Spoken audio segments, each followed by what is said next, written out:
ডোমকলে BJP ছাড়লেন 500 কর্মী, যোগ দিলেন তৃণমূল কংগ্রেসে। ডোমকল টাউন তৃণমূল কংগ্রেস সভাপতি আলহাজ কামারুজ্জামান মণ্ডলের নেতৃত্বে সোমবার সন্ধ্যায় ডোমকলে অনুষ্ঠিত হলো এক গুরুত্বপূর্ণ যোগদান সভা। ডোমকল পৌরসভার 3, 4, 8 ও 10 নম্বর ওয়ার্ড থেকে প্রায় 500 জন বিজেপি কর্মী দলত্যাগ করে যোগ দিলেন তৃণমূল কংগ্রেসে। বিজেপি থেকে আসা কর্মীদের হাতে দলীয় পতাকা তুলে দেন ডোমকল টাউন সভাপতি কামারুজ্জামান মণ্ডল সহ তৃণমূল কংগ্রেসের নেতৃত্বরা।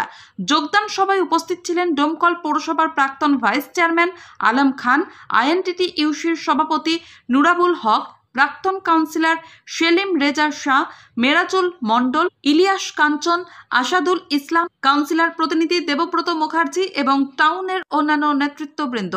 যোগদানকারীরা জানান, আমরা এতদিন বিজেপি কর্মী থাকলেও তাদের দেওয়া প্রতিশ্রুতির একটিও পূরণ হয়নি, বরং বাংলায় সাম্প্রদায়িক বিভাজন এবং উস্কানিমূলক বক্তব্য দিয়ে অশান্তি ছড়াচ্ছে বিজেপি। মুখ্যমন্ত্রী মমতা বন্দ্যোপাধ্যায়ের উন্নয়নমূলক কর্মযজ্ঞ দেখে আমরা আজ থেকে টাউন সভাপতির হাত ধরে তৃণমূল কংগ্রেসে যোগদান করলাম। সেই সময় বিজেপি থেকে সেরকম ভাবে আমাকে মূল্যহীন বোধ বা কোনো রকম নীতি অনুসরণ আমাকে পাঠ করায়নি, প্লাস বা আমাকে যেসব কাজের কথা বলেছিল তারা সে কোনো কাজও দেয়নি, কোনো কাজও করায়নি। এবং আমাকে আসার পর আসা, একের পর এক স্বপ্নের পর স্বপ্ন দিয়ে ওরা ভাবেই বাংলায় প্রতিষ্ঠিত করতে চেয়েছিল হয়তো। সেই থেকে আমার এখন মমতা দিদির উন্নতি দেখে খুব নিজে ভালো লেগেছে এবং তার উন্নয়নের জন্য আমরা সমস্ত যেসব আমাদের কর্মী আছে সবাইকে নিয়ে আমরা নতুন ভাবে দিদির ছত্রছায়ায় এসেছি, এসেও ভালো লেগেছে। এই উন্নয়নকে ভালোবেসে এবং বাংলা যেভাবে শান্ত রাখার চেষ্টা করছে, তাতে বর্তমানের শুভবুদ্ধি সম্পন্ন যারা বিজেপি কর্তৃপক্ষরা তারা দেখলো যে বাংলাকে অশান্তি করা ছাড়া বিজেপির আর কোনো উন্নয়ন নাই। তাই তারা দিদির উন্নয়নে পা মিলানোর জন্য ঝটিকা হঠাৎ করে 8 নম্বর, 10 নম্বর, 3 নম্বর, 4 নম্বর 4টে ওয়ার্ড থেকে প্রায় কাছাকাছি বিজেপি কর্মী আমাদের তৃণমূলে আজকে যোগদান করলেন। তার মধ্যে বিভিন্ন ওয়ার্ড, কোনো ওয়ার্ড 100, কোনো ওয়ার্ড 500, কোনো ওয়ার্ড 300, 200 এরকম করে হয়েছে। আশা রাখছি আগামী বিধানসভা নির্বাচনে এদের হাত ধরে ওই ওয়ার্ডগুলোনে ব্যাপক হারে বিজেপির ভোট আমাদের ছিল, সেই কারণে ওই ওয়ার্ডগুলোনে আমাদের লিডের পরিমাণ কমে গিয়েছিল।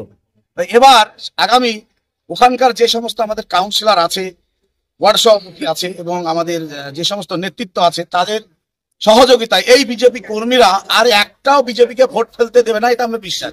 কারণ তারা বাংলাকে ভালোবেসে ফেলেছে ভ্রাতৃত্বের বাংলা হিসাবে, বাংলাকে ভালোবেসে ফেলেছে তারা সৌভ্রাতৃত্বের বাংলা, সংস্কৃতের বাংলা, যেখানে হিন্দু, মুসলিম, খ্রিস্টান, এসাই আমরা সবাই ভাই ভাই, যেমন রবীন্দ্র নজরুল আছে এখানে থাকবে। তাই তারা কিন্তু আর বিজেপি দলটা করবে না। তা আগামীতে বিধানসভা নির্বাচন আপনারা দেখবেন, আমরা টাউন থেকে গত লোকসভায় 18,000 দিয়েছিলাম, আপনারা লিখেলেন আগামী নির্বাচনে, বিধানসভা নির্বাচনে টাউন থেকে প্রায় 40,000 ভোট কি বিজেপির সমস্ত ভোট এসে 40,000 ভোট লিড দেবে আমাদের টাউন তৃণমূল কংগ্রেস। এবং সঙ্গে সঙ্গে আমাদের ব্লক আছে, একই হারে আমাদের কাজ চলছে। আশা করি ব্লক টাউন মিলে আগামী নির্বাচনে আমরা লক্ষাধিক ভোটে জয়লাভ করব।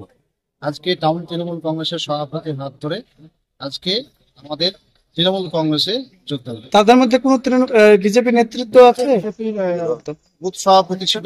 কত নম্বর বুথ সভাপতি? সেটা 12 নম্বর, 3 নম্বর ওয়ার্ডে 12 নম্বর বুথে স্বয়ং বিজেপির বুথ সভাপতি তিনি আজকে টাউন তৃণমূল কংগ্রেসের সভাপতি আলহাজ কামারুজ্জামান মণ্ডলের হাত ধরে তিনি আজকে তৃণমূল কংগ্রেসে। তার নামটা?